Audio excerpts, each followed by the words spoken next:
బంధాలు ఏవైనా సరే నాది అనుకుంటే బాధ్యత, నాకెందుకు అనుకుంటే బరువు, కాదు అనుకుంటే కనుమరుగు అవుతుంది.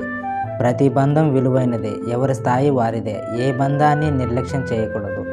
మన శరీరంలో అన్ని భాగాలు ఎంత ముఖ్యమో అన్ని బంధాలు మనకు అంతే ముఖ్యం. కళ్ళు చూసే ప్రతి దృశ్యం నిజం అనుకోవడం తప్పు. చెవులు వినే ప్రతి మాట నిజం అనుకోవడం ఇంకా పెద్ద తప్పు. చూసింది విన్నది గుడ్డిగా నమ్మి భూతద్దంతో చూసి ఒకరి వ్యక్తిత్వాన్ని నిర్ధారించడం అన్నిటికంటే పెద్ద తప్పు. నీవు నడుస్తున్నప్పుడు నీకు నాలుగు వైపులా ఏదో ఒక వైపు నీ నీడ నిన్ను అంటిపెట్టుకునే ఉంటుంది. అలాగే నీవు చేసే మంచి పని ఎప్పుడూ నిన్ను అంటిపెట్టుకునే ఉంటుంది. కష్టం విలువ, ఇష్టం విలువ, బంధాల విలువ ఒకరు చెప్తే తెలిసేవి కావు.